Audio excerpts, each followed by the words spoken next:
South പാൾസ് വാതകപ്പാടത്ത് Israel ബോംബിട്ടതിന് തിരിച്ചടിയായി Gulf രാജ്യങ്ങളിലെ വൻകിട എണ്ണവാതക റിഫൈനറികളിൽ ഇറാൻ നടത്തിയ ആക്രമണത്തിൽ വ്യാപക നാശം. ഗൾഫ് രാജ്യങ്ങൾ നിന്നുകത്തുകയാണ് എന്ന് വേണമെങ്കിൽ പറയാം. ഇതോടെ രാജ്യാനന്തര ഇന്ധന വിപണിയിൽ വില കുത്തനെ ഉയർന്നു. മുന്നറിയിപ്പ് നൽകി മണിക്കൂറുകൾക്കുള്ളിൽ ഇറാൻ മിസൈൽ ഖത്തറിലെ പ്രകൃതിവാതക വ്യവസായ മേഖലയിലെ റാസ് ലഫാക്കിൽ പതിച്ചു. പിന്നാലെ സൗദി അറേബ്യയിലെ അരംകോയിലും ആക്രമണം ഉണ്ടായി. ചെങ്കടലിലെ യാൻസു തുറമുഖത്തെ സൗദിയിലെ എണ്ണ റിഫൈനറിയും ആക്രമിക്കപ്പെട്ടു. UAEയിലെ ഹഡ്ഷബ പ്രകൃതിവാതക റിഫൈനറി ആക്രമിക്കപ്പെട്ടു. UAEയിലെ ഹഡ്ഷബ പ്രകൃതിവാതക റിഫൈനറി ഇറാൻ ആക്രമണത്തിൽ പൂർണ്ണമായും തകർന്നു. അവിടെ തന്നെയുള്ള ഹെസ്ബ എണ്ണപ്പാടത്തും ആക്രമണം ഉണ്ടായി. ഹെപ്ഷൻ എണ്ണപ്പാടത്തും ആക്രമണം ഉണ്ടായി. ഹെപ്ഷൻ എണ്ണപ്പാടം അടച്ചു. കുവൈറ്റിലെ റിഫൈനറികളും ഇറാൻ തകർത്തു. യുദ്ധത്തിൻ്റെ മറ്റൊരു വാർത്ത, IRGC വക്താവ് അലി മുഹമ്മദ് നൈനി US ഇസ്രായേൽ ആക്രമണത്തിൽ കൊല്ലപ്പെട്ടു.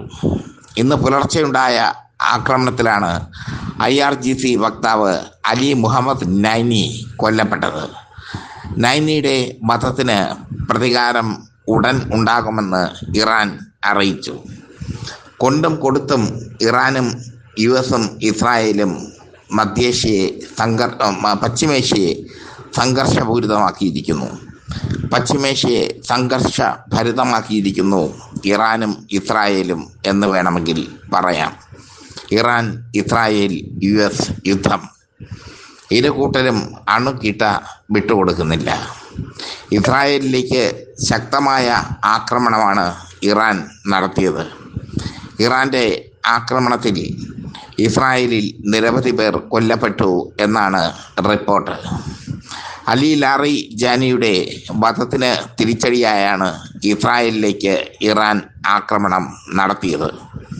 തങ്ങളുടെ ചെറിയ ഒരളവ് മിസൈൽ മാത്രമേ ഇതുവരെ ഉപയോഗിച്ചിട്ടുള്ളൂ എന്നാണ് ഇറാൻ പറയുന്നത്.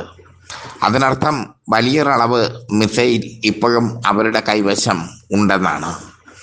യുദ്ധം ആസന്നമായിരിക്കെ ആയുധങ്ങൾ സംഭരിച്ചു വച്ചിരുന്നു ഇറാൻ. തങ്ങളുടെ രാജ്യത്തേക്ക് അധിനിവേശ ശക്തികൾ കടന്നു വരുന്നത് ഇറാൻ തിരിച്ചറിഞ്ഞിരുന്നു. അതുകൊണ്ട് തന്നെ എല്ലാ കാര്യങ്ങളും ഇറാൻ കൃത്യമായി ആസൂത്രണം ചെയ്തു. എന്തായാലും ഗൾഫ് രാജ്യങ്ങളെ ചുട്ടരിച്ചുകൊണ്ട് മറുപടി കൊടുത്തിരിക്കുകയാണ് അമേരിക്കയ്ക്കും ഇസ്രായേലിനും ഇറാൻ ഇപ്പോൾ. അതേസമയം ഗൾഫ് രാജ്യങ്ങൾ ആശങ്കയിലാണ്. ഗൾഫ് രാജ്യങ്ങളിൽ അമേരിക്കൻ സൈനിക താവളങ്ങൾ അനുവദിച്ചത് ഗൾഫ് രാജ്യങ്ങളെ മറ്റ് ശക്തികളുടെ ആക്രമണത്തിൽ നിന്നും രക്ഷിക്കാനാണ്.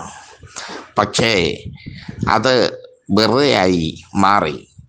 അമേരിക്കയും ഇസ്രായേലും ഗൾഫ് രാജ്യങ്ങളെ സംരക്ഷിക്കാൻ ഒരു നടപടിയും എടുക്കുന്നില്ല. അതാണ് അതിൻ്റെ ബുദ്ധിമുട്ട്. അമേരിക്കയും ഇസ്രായേലും ഗൾഫ് രാജ്യങ്ങൾക്ക് വേണ്ടി ശബ്ദിക്കുന്നില്ല. ഗൾഫ് രാജ്യങ്ങൾക്ക് വേണ്ടി ഒരു വാക്ക് പോലും മിണ്ടുന്നില്ല. ഗൾഫ് രാജ്യങ്ങൾ അരക്ഷിതാവസ്ഥയിലായി കഴിഞ്ഞിരിക്കുന്നു. ദുബായിലൊക്കെ വർക്ക് ഫ്രം ഹോം എന്ന സിസ്റ്റം തുടങ്ങിക്കഴിഞ്ഞു. യുദ്ധത്തിൻ്റെ പശ്ചാത്തലത്തിൽ ഗൾഫ് രാജ്യങ്ങളുടെ അമേരിക്കയുമായി സൗഹൃദമുള്ള ഗൾഫ് രാജ്യങ്ങളിലേക്കാണ് ഇറാൻ്റെ ആക്രമണം നടന്നിരിക്കുന്നത്. തങ്ങളുടെ സൗത്ത് പാൾസ് എന്ന പ്രകൃതിവാതക പാടം ചുട്ടരിച്ചതിനുള്ള പ്രതികാരം ഇറാൻ തീർത്തത് ഗൾഫ് രാജ്യങ്ങളിലാണ്. കലിതുള്ളിയ ഇറാൻ്റെ മുമ്പിൽ അമേരിക്കയും ഇസ്രായേലും പതറിപ്പോയി. മാത്രമല്ല, ഗൾഫ് രാജ്യങ്ങളിൽ അമേരിക്കയുടെ വ്യോമ പ്രതിരോധ സംവിധാനം പ്രായോഗികം ആകുന്നുമില്ല. ഡാൻസിംഗ് മിസൈൽ അടക്കമുള്ള ഇറാന്റെ മിസൈലുകൾ പരീക്ഷിക്കുകയാണ് ഗൾഫ് രാജ്യങ്ങളിലും ഇസ്രായേലിലും ഒക്കെ. അമേരിക്കയെ സംബന്ധിച്ചിടത്തോളം ഇറാന്റെ നേതാക്കളെ കൊന്നുവെന്ന് സമാശ്വസിക്കാം. അലി ലാറിജാനി അടക്കമുള്ള നേതാക്കളെ, ഖൊമൈനി അടക്കമുള്ള നേതാക്കളെ കൊന്നുവെന്ന് ആശ്വസിക്കാം. പക്ഷേ മറുവശത്ത് ഇറാന്റെ ഭരണകൂടം സുസ്ഥിരമായി തന്നെ ഇറാന്റെ ഭരണകൂടം നിലകൊള്ളുന്നു. ഇപ്പോൾ ഏറ്റവും ഒടുവിൽ IRGC വക്താവ് അലി മുഹമ്മദ് നൈനി കൊല്ലപ്പെട്ടു. അദ്ദേഹം കൊല്ലപ്പെട്ടിട്ടും ഒരു കുലുക്കവുമില്ല ഇറാന്. അവർ യുദ്ധം തുടരുകയാണ്, അധിനിവേശത്തിനെതിരെയുള്ള യുദ്ധം.